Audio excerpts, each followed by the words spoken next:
and what he's saying when he says God is dead, he's not saying the God you believe in, I proclaim to you, is like never existed. It's like that's not quite the claim. Like he said, it's actually this value and meaning claim. And it's not, well, God is dead, therefore there's no meaning.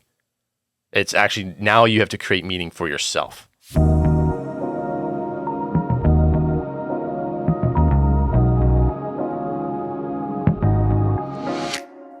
There's a publication called Black Friars. I think it's still going.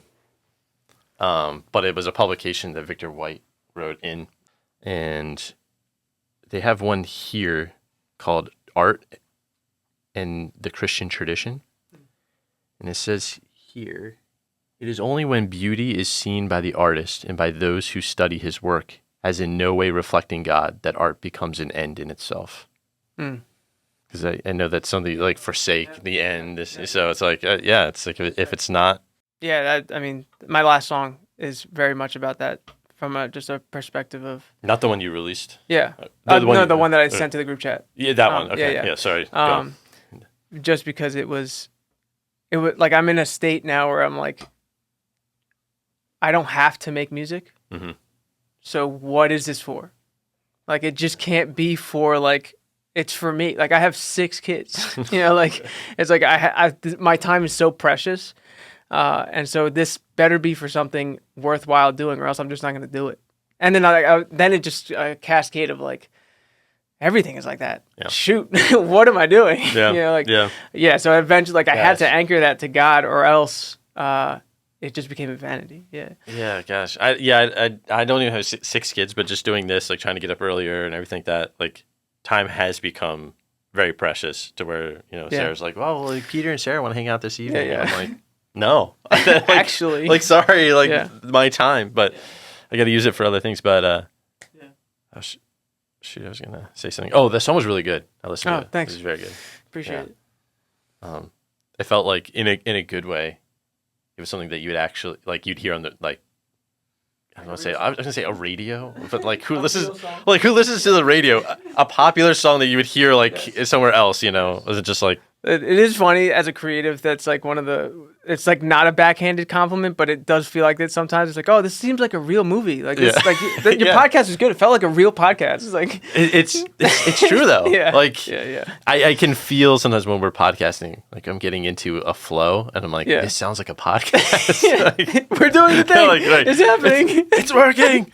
Like this is pod racing. Yes, that's Gestalt perception. Is what it is. Yeah. So that's what it sounded like. Yeah. Thank you. And not in a bad sense. It's like, like I could felt like a real song. Yeah, it's like I could be out somewhere and be like, oh yeah, like listen to this song. Right? But anyway, alas, welcome back to the podcast. There is so much to get to in this episode. This is a very ambitious episode. If you're not familiar with how the readings are constructed in the lectionary for Mass, the first reading and the gospel are always intentionally connected. They have a thematic connection. But the second reading is on just a cycle, so it may or may not connect. However, this Sunday, the stars align. All the stars align. All 3 of the readings are connected. So we might not touch explicitly on all 3. We'll see what we get to, but they all are connected. So we have like I said, a very ambitious episode to get through these. I will say I saw the notes. We have like a shared notes for the episodes, and I opened it up at the beginning of this week, and I was like, wow, this is we got like 20 pages of points here. We'll see if we can get through all of it. Yeah, I was just kind of letting my mind run. Mm-hmm. I was like, wow, there's just so much to say. It's all basically related. Yeah, exactly.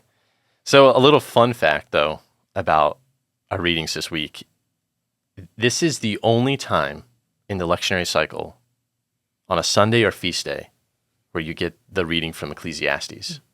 There will never be a reading from Ecclesiastes until this time in 3 years. Wow. It's only on the 18th Sunday of Ordinary Time, year C, that we get Ecclesiastes. So with that in mind, we have to talk about it. Absolutely. You have to talk about Ecclesiastes if it's the only time in 3 years that's going to show up. At least, like I said, on a Sunday or feast day. So Ecclesiastes, Peter Kreeft says that Ecclesiastes is a book of existentialist philosophy. It's existentialist, and he says modern. And in a different time, we would start our scripture study with Genesis. He says, but the modern man should start with Ecclesiastes, because it's such a existentialist and modernist book, or modern book, not modernist. But so you might wonder, like, what is existentialism? We're not going to get too much into that, but just a little overview to get into it. So existentialism really is a movement that has philosophy as a way of life. It's different than what you would read in Plato or Aristotle, or certainly any of the scholastics. It's framed in kind of lived experience, and so it treats the topics of existence. How do we define ourselves? Do actions define us? Do we create our own meaning? How do we find meaning? Freedom, responsibility. So, how do we use our freedom? Are we limited? Can we do anything? I think it's sort of a more atheistic strain. What really confines man? You have absurdity of existence, and alienation. Authenticity is a big one, so the idea of acting in accordance with one's true self and one's values. And of course, existentialism has to do with death, the final question. And there's really two broad branches of it. One we could call theistic, which is with Kierkegaard, who's kind of the godfather, or the godfather of existentialism. And then you have more atheistic, which is exemplified by Nietzsche, of course. Both of them existentialists. So Ecclesiastes is in the more, we'd argue, theistic tradition, Right. As belonging to the Bible. But why would we call it modern as well? Or why would Peter Kreeft call it modern? And he says it asks the question, the modern question, the question of modern man, which is, does my existence have any meaning? Is there any meaning to why we're here? Is it inherent? Is it something I create? Is it something I find? And Ecclesiastes at least poses partly, maybe there isn't. That's the toils and the vanities that he goes through. It doesn't seem like there is any inherent meaning to existence.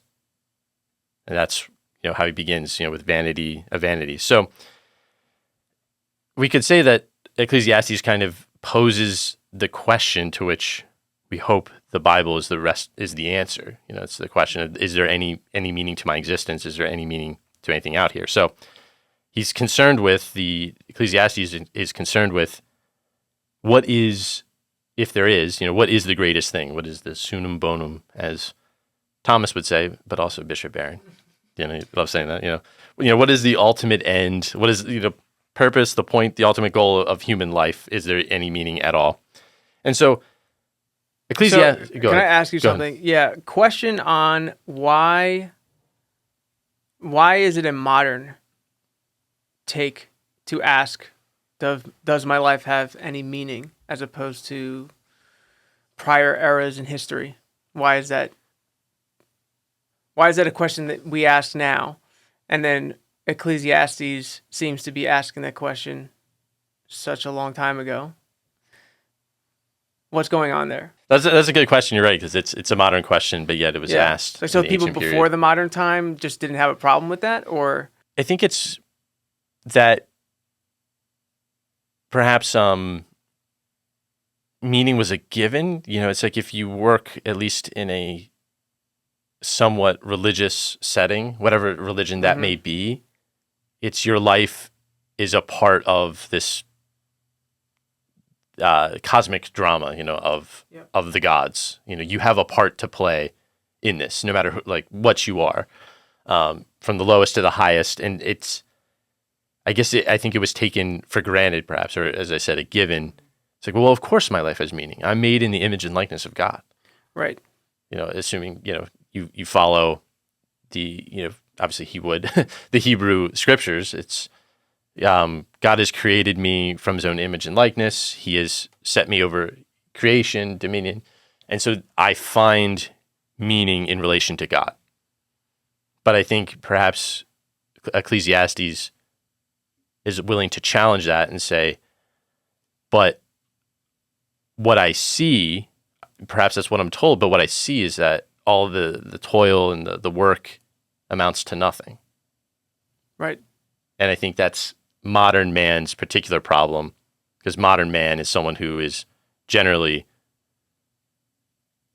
I don't want to say not religious, because someone like Jung or Eliade would say everyone's religious, right? Yeah. But not consciously religious, perhaps, or they're not as connected to their religious nature, at least explicitly. Yeah. So even the word religion has that etymology of to bind, right? Religio. So it seems that like pre-modern times were a lot more bound. And so, like you said, it was just a given or kind of an intuition that you were in this atmosphere in which everything had meaning. And then you went about your day. Yeah, that's interesting. So I think now the modern man is willing to question meaning. And in fact, perhaps it's one that I have to create. Right. As opposed to one that is discovered or given to me by God. Right. But that's where the authenticity comes in. Of like, is it myself that projects the meaning? And then you have a whole list of philosophers asking that question. Right.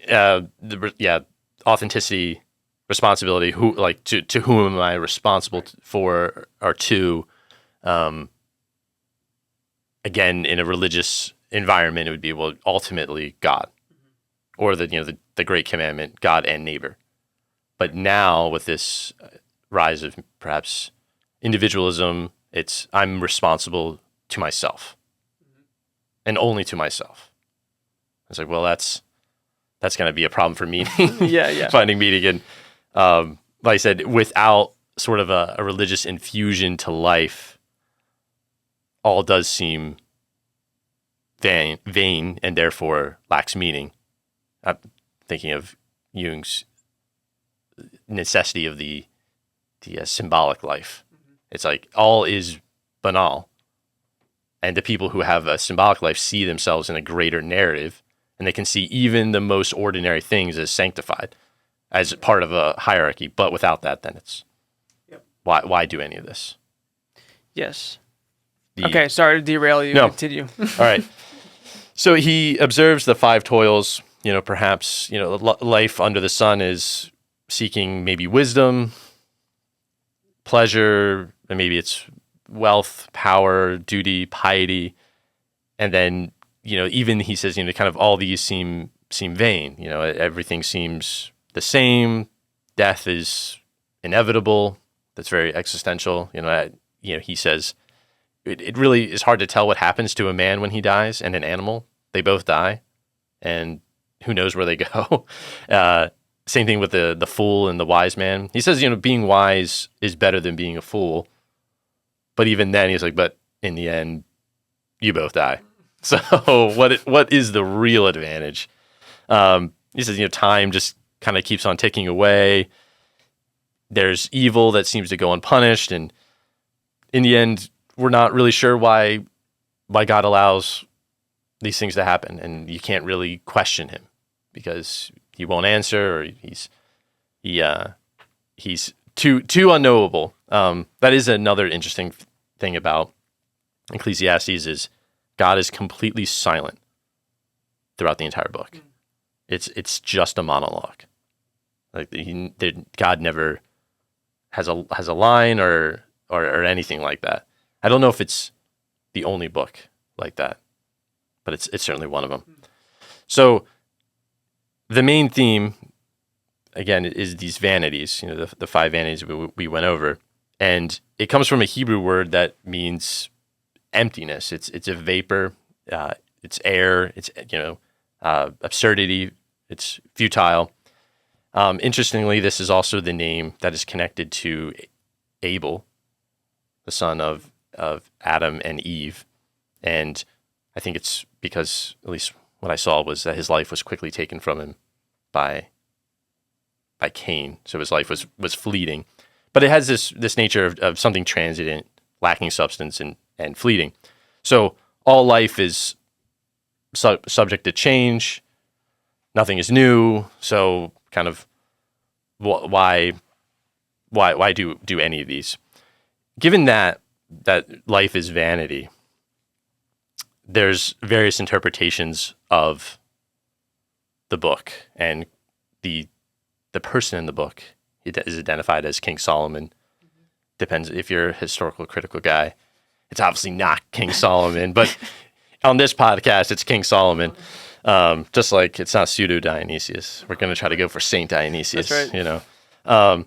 So King Solomon is interpreted as, you know, perhaps a skeptic, a cynic, pragmatist, you know, fatalist, and maybe he's just realistic.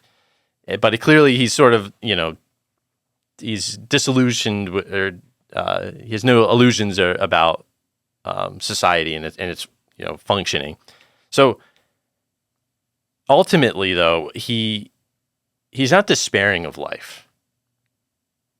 I think, and I think what his critique is the unrealistic expectations of life. So his critique is of this theology of retribution, and that's a huge theme in wisdom literature. But the essential characteristic of the theology of retribution is the good are rewarded and the evil punished. And you see this in the Psalms. You know, I've never seen a righteous man begging. But Solomon's looking around and saying, but this doesn't really seem to be true. It's like life does seem vain, and the wicked do prosper, and the righteous suffer. So, you know, this theology you're saying that, oh no, like in the end, I wouldn't even say in the end, in this life you will be rewarded. It's like that just doesn't seem to be true. So I think his main critique is a theology that doesn't square with the facts of life.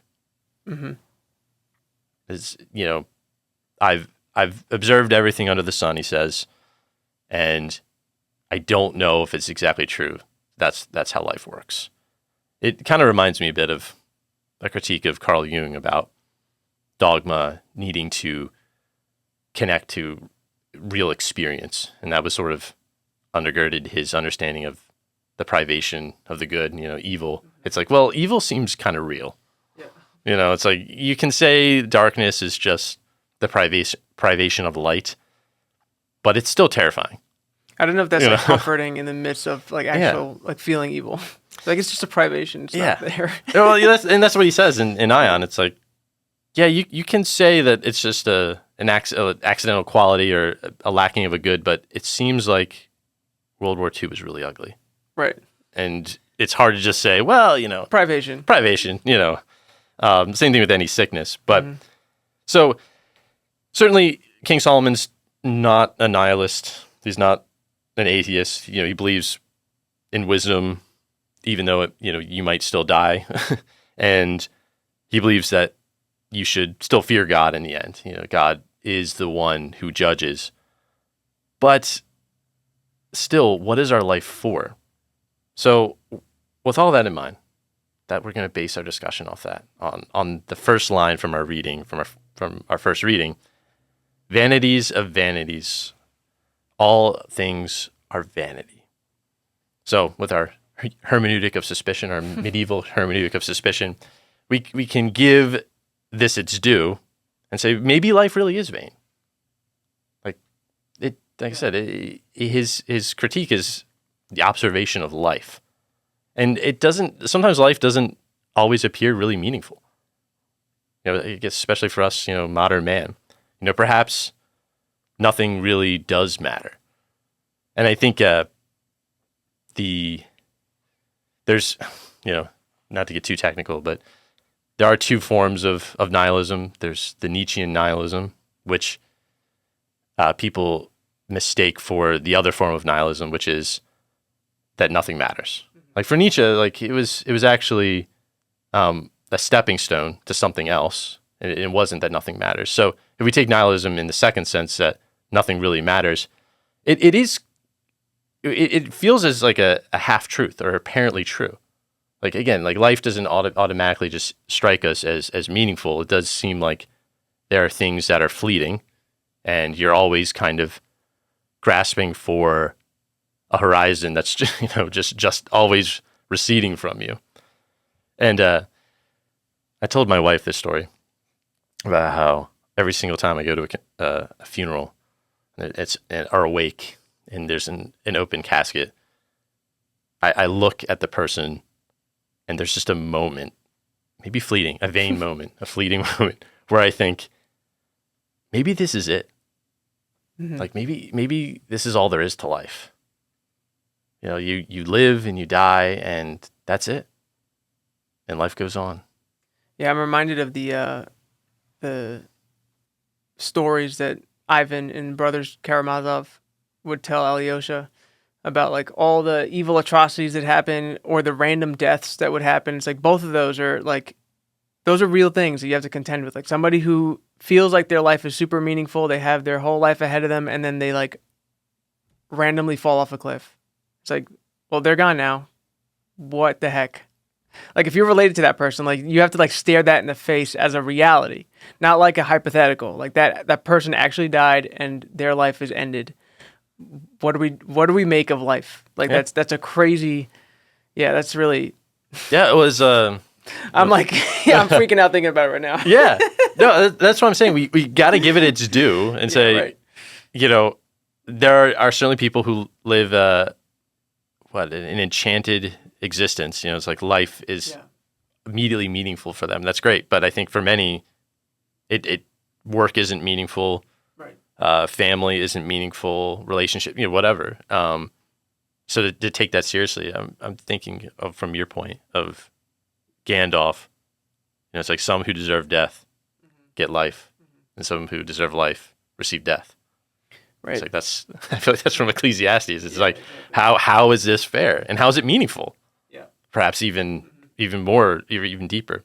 So, giving vanity its due, Bonaventure says that one of the metaphysical qualities of being is vanity, and part of that, he I think uses the word correctly, because, or perhaps we use it incorrectly. We think of vain as something else, but he sees it as fleeting. Like all created being comes from nothing into something, and it continues to bear those marks after creation. We continue to bear the marks that we're clearly contingent. We did not bring ourselves into being. And every moment of existence, something else is keeping us here, whatever that is. So we could possibly not exist, but we do. And our vanity is kind of stamped in us. It's our proclivity to revert back to nothingness, which I think is maybe what vanity is a part of sin. It's like sin is sort of our willing nothingness, like our will to nothingness. We want to be, less than what we are. And so when he's thinking about how do we correctly evaluate the world, the created world, he says that we're looking at it from the viewpoint that everything created has this mixture of being and non-being, and that it's subject to change. And so it can't, our final valuation of the world should be that it's fleeting, so we should look to something more stable. So when we're thinking about vanity, nothingness, valuation, existentialism, you gotta talk about Nietzsche. Mm-hmm.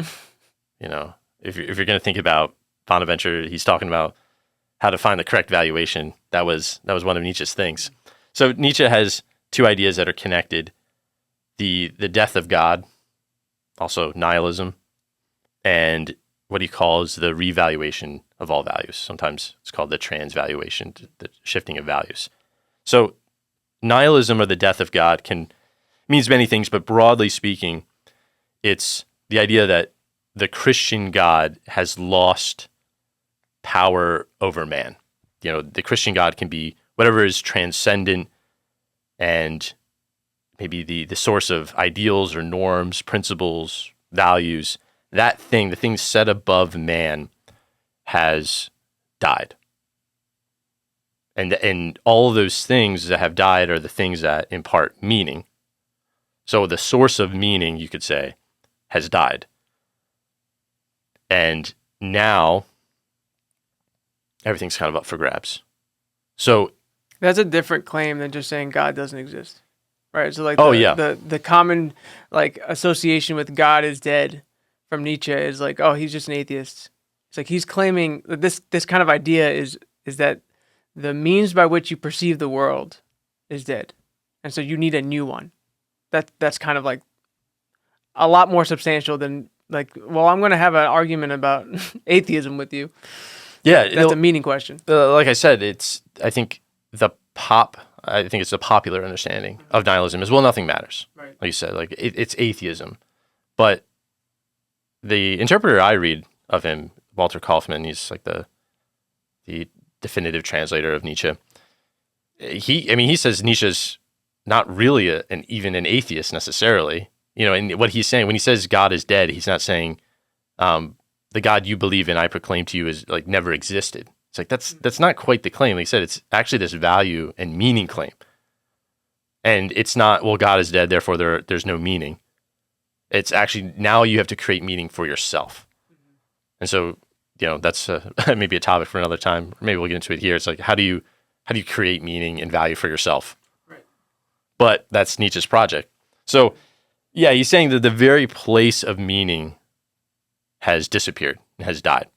So I think that is also a good, like the way Nietzsche describes that, or the way that that's understood, is a good way to frame what a God is to you. Like what God is for us, as opposed to just this thing in the clouds that we believe in that created the world and steps away like some sort of deist. That's different than like the source of our meaning. Like we've been talking about in these episodes about Christ is the meaning of all things. And so like this is like the exemplar, the light in which we see the world. And Nietzsche's claim is that has died, and so you need a new sun. Yeah. No, I think that's actually a really good point, and that will serve very well in this episode. Is understanding God as, or a definition of God as like that which imparts meaning and value, because that'll help you. I think that'll help with our definition of God and gods and idols. That's at least a psychological like definition. Obviously God is a person. All of the things, right. All the Christian things. Yeah. Because I have in here Carl Jung's understanding of the death and resurrection of Jesus is along Nietzschean lines is the place of the highest value has died. Right. You're right. Yeah. We believe God is real and it's like a person and all that. But if you want to understand it from you said a psychological or existential point of view, we'll just say as a place of meaning. It can be both. Yeah, that's right. It can be a real being that imparts meaning. But yeah, so the place of previous values has died, so therefore there's a transformation that needs to take place. Like now, it's not just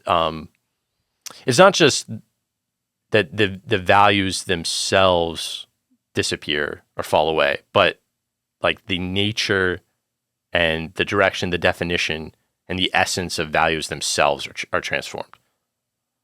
So they don't just, the previous values don't just succumb to devaluation, but they need to be kind of uprooted. Because if the values were in God and God is gone and all is vain, then you can't keep them. That doesn't make any sense. That's also another line from Nietzsche is, he was critiquing the people around him of his times that they want Christian morality without the Christian God. He's like, but that doesn't work.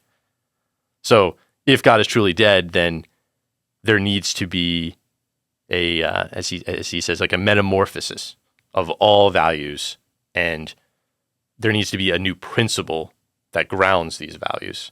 Of course, this will get into his understanding of the Übermensch, which is outside of the the scope of this. Although we could argue that Jesus is the real Übermensch, but as far as Nietzsche goes, this death of God and the revaluation is the collapse of the old order. So because they were in the transcendent heavens, it can't be there. So if the values aren't in heaven, then that means they're on earth. They're with men. Men create values, and they create values here. So we need a new type or a new model for the creation of values. And that will get us to our second reading from Colossians. We're still in the Colossians cycle. This is our last reading from Colossians, I think, in this cycle. We're going to move on to something else. But this is a very packed reading from Colossians. It's from the third chapter. But Nietzsche got his understanding of the revaluation, or at least the death of God, and the revaluation from St. Paul. St. Paul says, that Christ died on the cross. The God-man was killed and rose again. So Nietzsche borrowed that, and then he also kind of accused Christians of subverting, the valuation. So that was part of his ideas. Like, listen, if there are prevalent values that were subverted by Christians, then they can be kind of subverted again. So we're gonna do maybe a reversal of a reversal on Nietzsche. Reverse. yeah, right.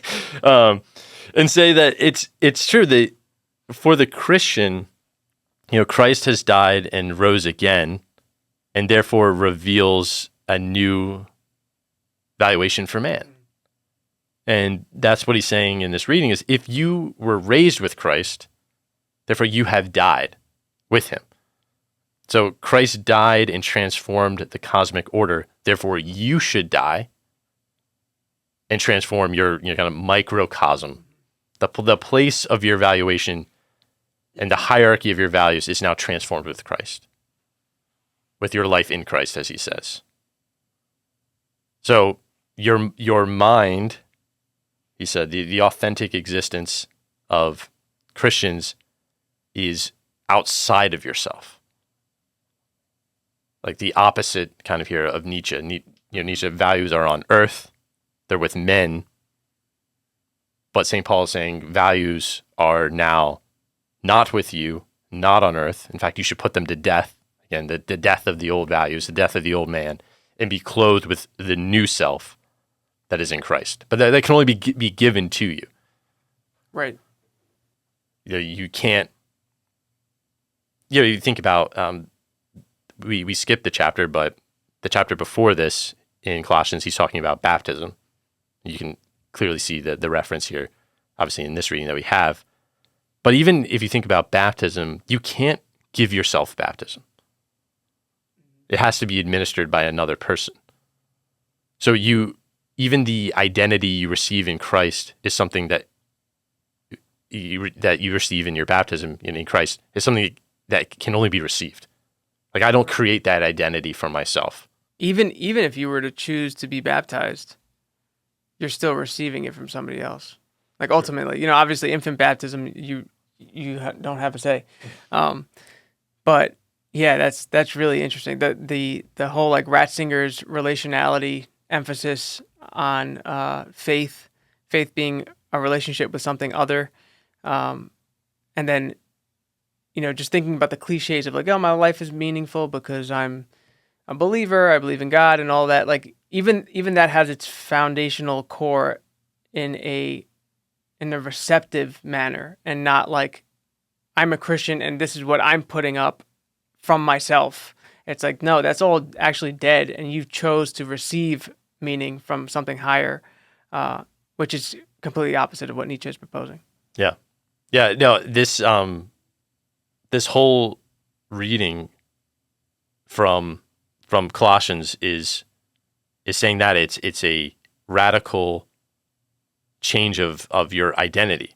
And not only is this change of identity something that you cannot bring about, it's something received, but he talks about how this identity is in heaven already. There's if you look over the passage, it has like a past, present, and future element to it.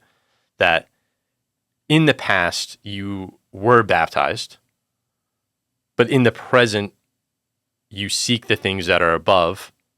He says, you have died and your life is hidden with Christ in God. So present, like you're in fact already with him, but it says when Christ your life appears, then you will appear with him in glory. So there's this future aspect. It's, past, present, and future. And so your values are not, what should I say? They're in heaven.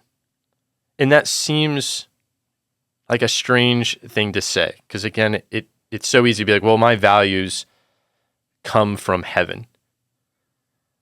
But I wonder if you have to think of it more symbolically or in an archetypal sense of, again, that my values are in the heavens. Right. They're external to me, and they're that which comes down to me. Well, that's very much related to what we were talking about last episode about like Father in heaven being like, my values are eternal patterns that are above and not material that are below. And so they're of the authority of which I am not. And I am below, there's values up above that I receive. And all of that's like a cosmic image. You're like creating a world as to where you put your values, as opposed to like, no, we are here in the material and we govern it, and that's where we build values from the bottom up. It's like, no. Yeah. Well, Ratzinger talks about kind of, is it ridiculous to say like Jesus ascended into heaven, like above, below, like isn't that's all like our scientific knowledge knows like that's not really a thing. Like he didn't go into the earth and then up into the heavens, but it's inescapable to talk like that. Absolutely. Again, it's the more symbolic sense of it is something that is not here with me that I created on earth. It is something above me, symbolically, that I look up to, that comes down to me, right? That I receive. If you merely think of it at like in the symbolic sense of heaven above and earth below, and so it's like mater and pater, so matter and pattern. And to say that Christ ascended into heaven means that the person of Christ and his life and his mission becomes the pattern of the universe. Like that's what we're celebrating when Christ ascends to the right hand of the Father, ascends into heaven, is that now that is the thing by which we derive all meaning. And what St. Paul is saying is you live that now. Mm-hmm. It's not just, well, Christ is in heaven and at a certain point you'll be with him. Yes. Mm-hmm. Like there is an ultimate end to the universe, end to time where you will be with him, but you are with him now. If you have died, then you live with him in heaven. That's right. And your life takes on a vertical dimension. Mm-hmm. Not just, as Jung says, if you have this just a horizontal, it's banal. Your life is just this. It's a reduction, again, in the bad sense. My life is just toil. Right. And therefore it can only be vain.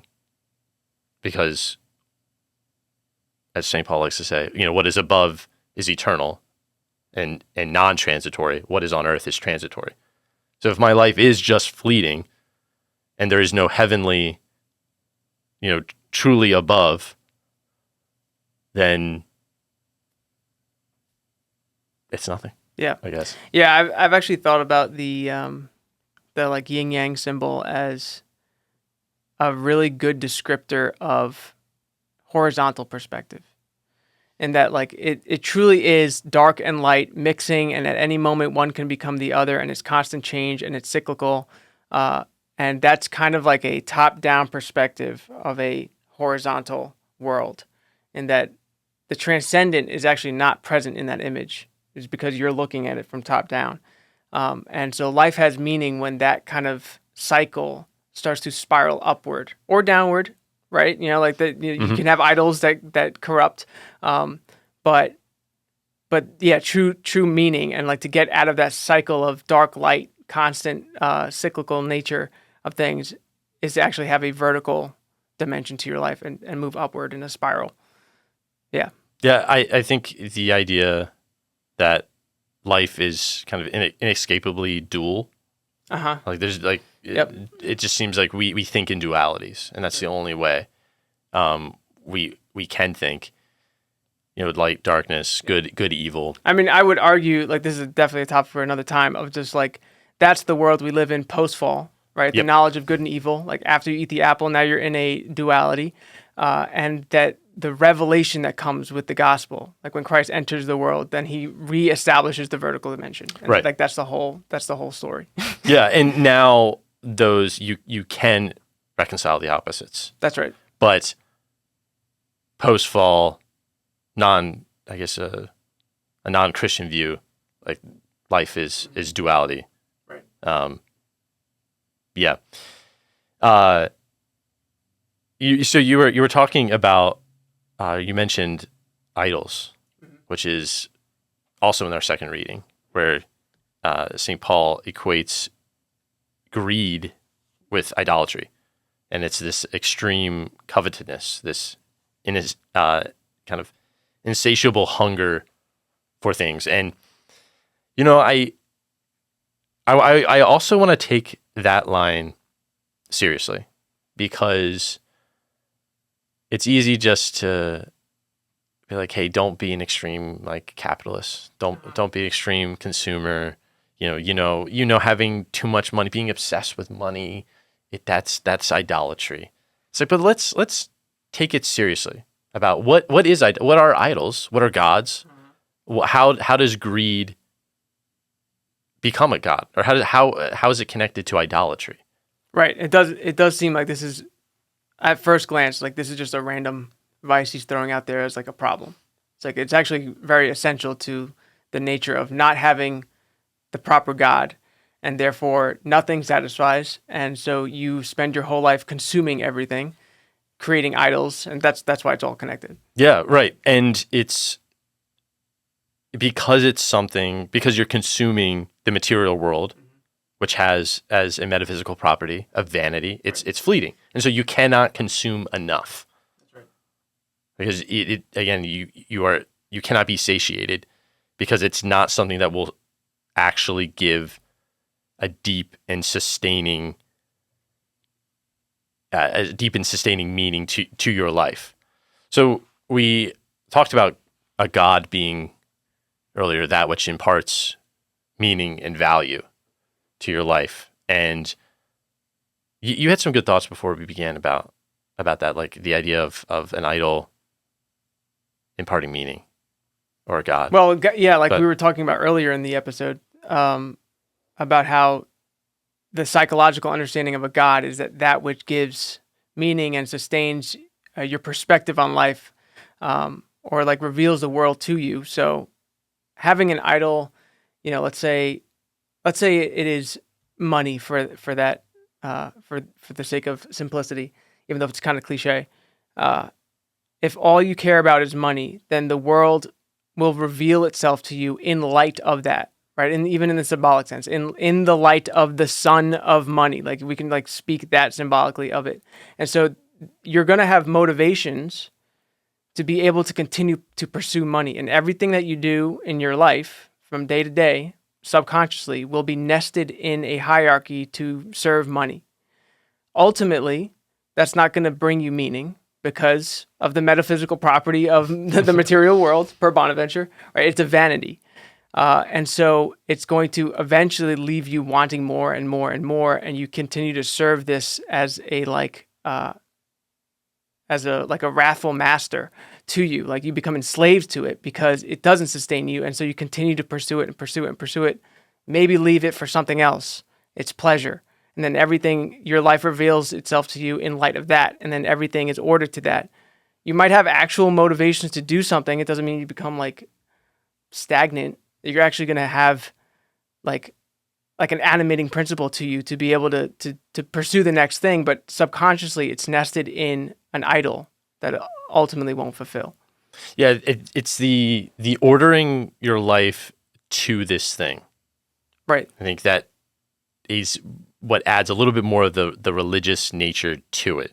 Because it's not just, I really want this thing, even, or it's something that you pursue with passion. Because you don't want to say like every passion is an idol. It's like, it's good to have passions, and it's good to have if there's a job you place very high at the top of your hierarchy, well, that's a good idea. You do need money. Yeah. It's okay to take pleasure in pleasure. Right. It's like, some of these things are necessary. So we want to take seriously, okay, well, when does it become an idol? And I think it's this constructing it as everything else is ordered to this, and I see my life in light of this. It becomes the top. Yeah, it becomes the top. Right. It seems, this is another topic for another time about just the necessity to have an examined life and like understand your motivations all the way through, like follow them through about why you do everything you do. Like you don't want to get like OCD about it,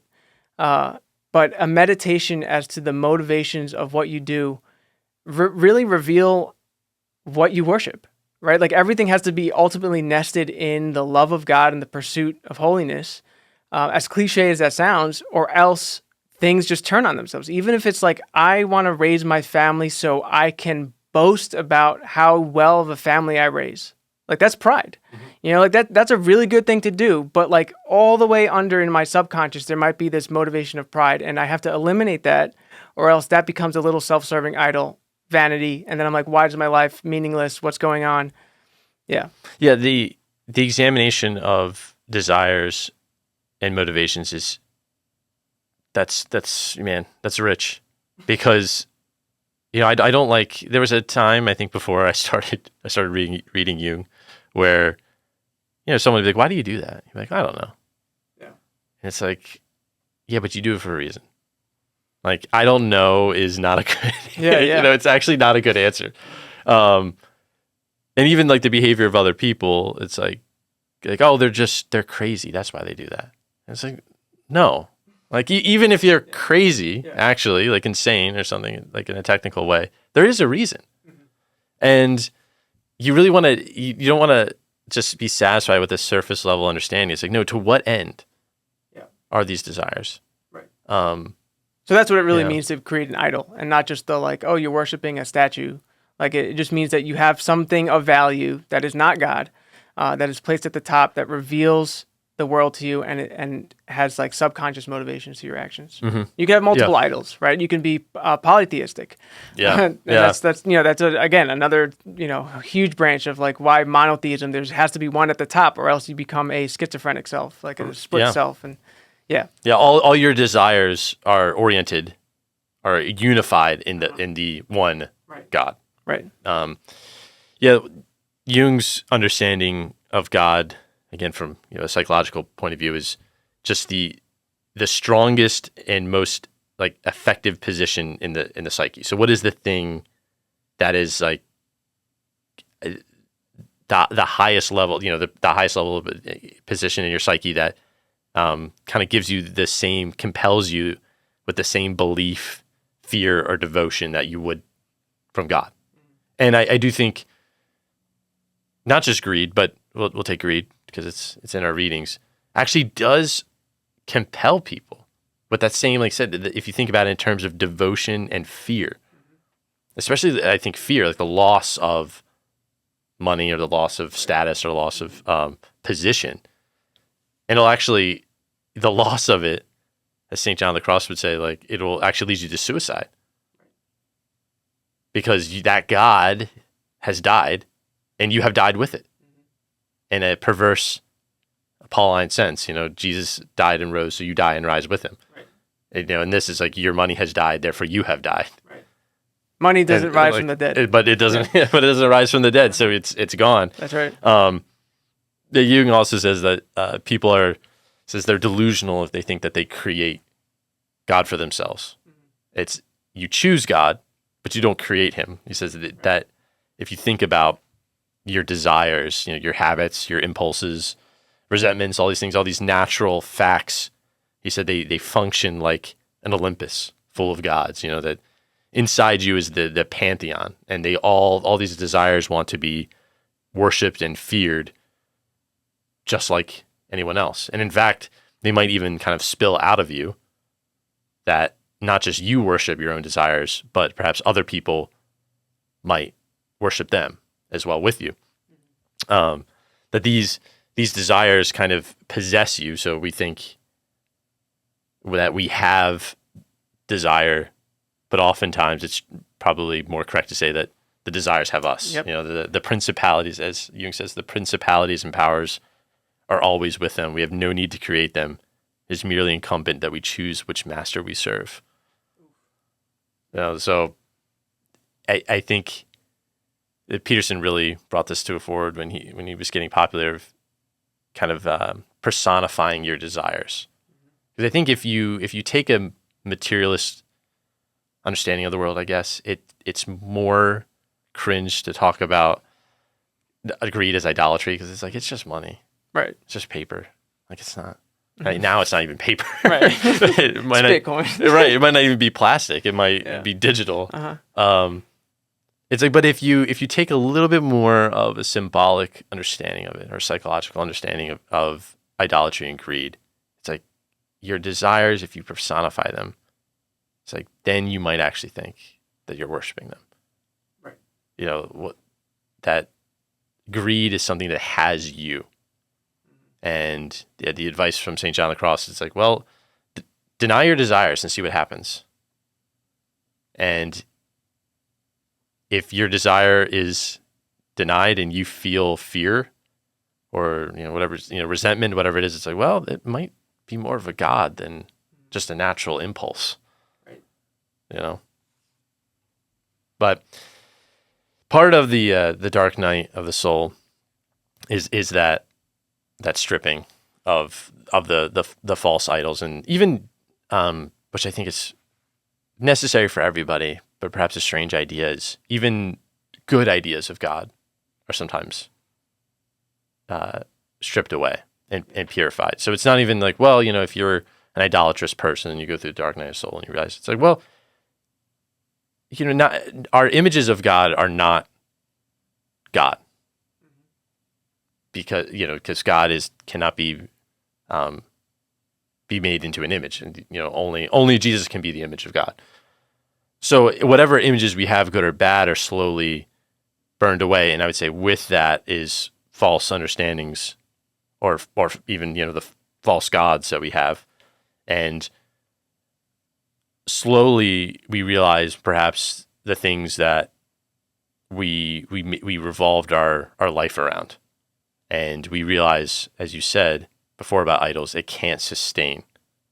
That part of the dark night of the soul is really just realizing, I think what we all know but don't experientially feel, is that only God can sustain you. Only God can give meaning. But we can live in delusion. Right. And say, oh, well, no, all these other things can actually sustain me. Was it Benedict? He said it was like practical atheism. It's like, yeah, I believe in God, but just in case, Yeah, right. like, let's have a lot of money, just or whatever it is, like, let's enjoy the life just in case, there isn't anything after this. So it's really, the dark night of the soul is part of it, is a confrontation that God is the only way out. And the other things I thought could kind of like, it was God and this person. It's like, well, actually, not even that person. It's not God and that person. It's just God is the only thing that can. It's also not the image you have of God. Like, it's all that. Yeah, right. And it's not even the God, because it's hard to say now, where it's like, well, we all know it, but don't realize it. It's part of that is because of the image that we have. Yeah, that really speaks to the relationality that we're called to have with God, in that it's fluid and moving always. And so anytime we try to ossify it or pin it down, being like, this is what God is, he's the source of meaning and the thing that gives value to my life, and you have it in a nice little box over here, even if it's the highest thing, it's a person, right? God is three persons, one God, who we are called to have a relationship with, and that is always moving and always calling us to new heights. This is the essence of hope, right? Hope always moves up and up and up the hierarchy, or the ladder, the ascent. And so we're always called to discard those things that are keeping us down, even if that's a good image of God. It's like you're always moving up. Father Victor White has a good chapter on this, on images of God and kind of their inappropriateness, even. It's like we actually should always be moving towards new images of God in an appropriate sense, like you said, not just picking them up because it's like, well, you should be growing in your interior life and therefore in knowledge of God or in union with him. And that will bring about a newer understanding, like progressively. So, if whatever image this is why I said some people leave the church. He's like, they're given childish images and then they confront the facts of life. And it's like, I thought God was going to like make sure everything was good. Right. Like he was just like the grandfather in the sky that like, it's all good. It's like, but life doesn't seem all good. Right. I think that's again, what Solomon's saying in Ecclesiastes is like, well, it doesn't really seem like life always works out, even if you're a good person. Yeah. As soon as you think you have it figured out is when you don't. Yeah. The human level, kind of way to approach that again is like, you can't treat God like a thing. He's a person. And so, I think of the way that the like marital advice to like always be dating your spouse. It's like as soon as you create an image of what your spouse is and you close that door and then you categorize him or her, then you lose that like love between you. And you're always supposed to be discovering something new about your spouse, and not that there's like, new secrets to unveil. Maybe there are, but you always have to have this like fluid motion with them that's always discovering new things and always re-falling in love. And I think that's just the best way to frame God is in that relationality of love and pursuit, as opposed to like, well, at some point once you get it metaphysically, then you get it and it's categorized. It's like, no, that's not it. Yeah, no, I think you're spot on. I think that's a great image as well. I think spousal image is the image. Is the image. So yeah, of course that works. But no, I think you're right. It's the continual pursuit of God, and you'll get a tasted insight into who he is, and the type of knowledge that's imparted is a different type of knowledge than, like you said, than philosophical knowledge. Right. Well, you think about the Brothers K too, even in like Ivan's kind of steel manning the argument for his beliefs. Alyosha really doesn't have anything to say. And the rest of the book is like, look how their lives play out. Ivan goes crazy in the end. Alyosha kind of becomes the one that like sustains everybody's world for all intents and purposes.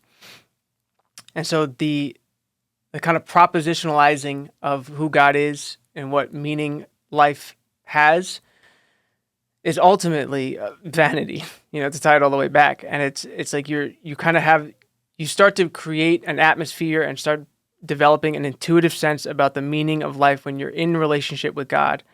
And that's really the only way you're satisfied, right? Like back to also the greed thing of like your constant hunger for meaning and truth kind of satisfies in a way that's not propositional. It's in this kind of peace and rest and intuition. Again, that sounds like an escape of like, I can't explain it to you, but you kind of get it. But it's not. It's again, like if you experience this at lower levels, you understand the kind of intuition that comes from the love of a spouse or the love of somebody else, of like you get this deep sense of peace about them that you can't just write down on paper. Yeah. This is kind of a little teaser for next week, because next week's readings seem to be all about faith. But St. John of the Cross says that faith imparts certitude, but not clarity. Yeah, there you go. And I think there is something difficult about describing faith. It's like, why do you have faith? And in the end, I think it's sort of like, come and see. Right. Like you have to see for yourself. It's like, I can't really give you faith. Yeah. And you can give reasons, and like they're like, sure, I have my practical reasons why I believe, and there's philosophical things that have really helped me. But in the end, it's an experience of another being. Mm-hmm. It's a Kierkegaardian leap. Yeah, right. And it's like I posted this several times on X, but no, I said a lot of people who talk about God have never had a numinous experience, you know, and it's like, and that shows. Yeah. And it's like there is like this non-rational experience of another. It's like that isn't reducible to facts. Right. Super rational. Yeah, You right. say that. Yeah. That I can then reflect on, and you can then, you know, even you can make dogma about it, you can make ritual about it, you can philosophize about it. But the initial encounter it's non-logical. You know, it's like it's not a syllogism or something. Like you said, it's just it's hard to even describe. Of just you've encountered another, and therefore, That's right. you know, you place your faith in that. But yeah, I'll finish just one last thing that I learned while I was prepping for this. But in Philippians 3:8, usually there's a word there that we usually interpret as rubbish. He says, you know, basically all life, you know, life without Christ is rubbish. I learned that it's some translations still have this, but it's actually more close to say dung. That seems accurate. So basically, life without Christ is dung.